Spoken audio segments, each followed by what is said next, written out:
नीति वचन 24 बुरे लोगों के विषय में डाह न करना और न उसकी संगति की चाह रखना, क्योंकि वे उपद्रव सोचते रहते हैं और उनके मुंह से दुष्टता की बात निकलती है। घर बुद्धि से बनता है और समझ के द्वारा स्थिर होता है। ज्ञान के द्वारा कोठरियाँ सब प्रकार की बहुमूल्य और मनोहर वस्तुओं से भर जाती है। बुद्धिमान पुरुष बलवान भी होता है और ज्ञानी जन अधिक शक्तिमान होता है। इसलिए जब तू युद्ध करे तब युक्ति के साथ करना। विजय बहुत से मंत्रियों के द्वारा प्राप्त होती है। बुद्धि इतने ऊंचे पर है कि मूढ़ उसे पा नहीं सकता। वह सभा में अपना मुंह खोल नहीं सकता। सोच विचार के बुराई करता है, उसको लोग दुष्ट कहते हैं। मूर्खता का विचार भी पाप है और ठट्ठा करने वाले से मनुष्य घृणा करते हैं। यदि तू विपत्ति के समय साहस छोड़ दे तो तेरी शक्ति बहुत कम है।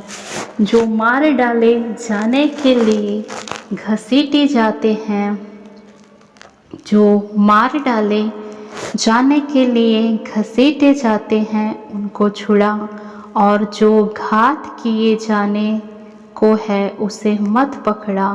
यदि तू कहे कि देख मैं इसको जानता ना था, तो क्या मन का जांचने वाला नहीं जानता? तो क्या मन का जांचने वाला इसे नहीं समझता? क्या तेरे प्राणों का रक्षक इसे नहीं जानता? और क्या वह हर एक मनुष्य के काम का फल उसे न देगा? हे मेरे पुत्र, तू मधु खा क्योंकि वह अच्छा है, और मधु का छत्ता भी क्योंकि वह तेरे मुंह में मीठा लगेगा। इसलिए रीति बुद्धि भी वैसे बहुत ही मीठी लगेगी। हे मेरे पुत्र, तू मधु खा क्योंकि वह अच्छा है, और मधु का छत्ता भी क्योंकि वह तेरे मुंह में मीठा लगेगा। इसी रीति बुद्धि भी तुझे वैसे ही मीठी लगेगी। यदि तू उसे पा जाए तो अंत में उसका फल भी मिलेगा और तेरी आशा न टूटेगी। हे दुष्ट, तू धर्मी के निवास को नष्ट करने के लिए घात में न बैठ और उनके विश्राम स्थान को मत उजाड़, क्योंकि धर्मी चाहे 7 बार गिरे तब भी उठ खड़ा होता है, परंतु दुष्ट लोग विपत्ति में गिरकर पड़े ही रहते हैं। हे दुष्ट, तू धर्मी के निवास को नष्ट करने के लिए घात में न बैठ और उसके विश्राम स्थान को मत उजाड़, क्योंकि धर्मी चाहे 7 बार गिरे तो भी उठ खड़ा होता है, परंतु दुष्ट लोग विपत्ति में गिरकर पड़े ही रहते हैं। तब जब तेरा शत्रु गिर जाए तब तू आनंदित ना हो, और जब वह ठोकर खाए तब तेरा मन मगन ना हो। कहीं ऐसा ना हो कि यहोवा यह देखकर अप्रसन्न हो और अपना क्रोध उस पर से हटा ले। कुकर्मियों के कारण मत कुढ़, दुष्ट लोगों के कारण डाह ना कर, क्योंकि बुरे मनुष्य को अंत में कुछ लाभ न मिलेगा। दुष्टों का दिया बुझा दिया जाएगा। हे मेरे पुत्र, यहोवा और राजा दोनों का भय मानना और बलवा करने वालों के साथ न मिलना, क्योंकि उन पर विपत्ति अचानक आ पड़ेगी, और दोनों की ओर से आने वाली विपत्ति को कौन सह सकता है? और दोनों की ओर से आने वाली विपत्ति को कौन जानता है?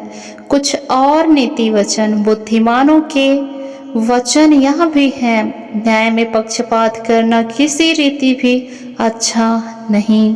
जो दुष्ट से कहता है कि तू निर्दोष है, उसको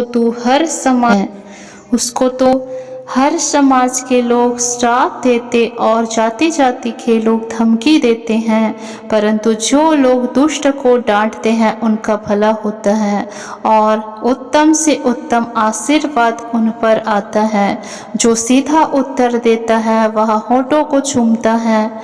अपना बाहर का कामकाज ठीक करना और खेत का काम तैयार कर लेना, उसके बाद अपना घर बनाना, व्यर्थ अपने पड़ोसी के विरुद्ध साक्षी न देना और न उसको फुसलाना। मत कह, जैसा उसने मेरे साथ किया है वैसे ही मैं उसके साथ करूँगा और उसको उसके काम के अनुसार बदला दूंगा। मैं आलसी के खेत के पास से और निर्बुद्धि मनुष्य की दाख की बाड़ी के पास से होकर जाता था, तो क्या देखा कि वहाँ सब कहीं कटीले पेड़ भर गए हैं और वह बिच्छू पौधों से ढक गई है और उसके पत्थर का बाड़ा गिर गया है। तब मैंने देखा और उस पर ध्यान पूर्वक विचार किया। हाँ, मैंने देखकर शिक्षा प्राप्त की। छोटी सी नींद एक और झपकी, थोड़ी देर हाथ पर हाथ रख के और लेटे रहना, तब तेरा कंगालपन तारबंद के समान आ पड़ेगी। तब तेरा कंगालपन डाकू के समान और तेरी घटी हथियार बंद मनुष्य के समान आ पड़ेगी। आमीन।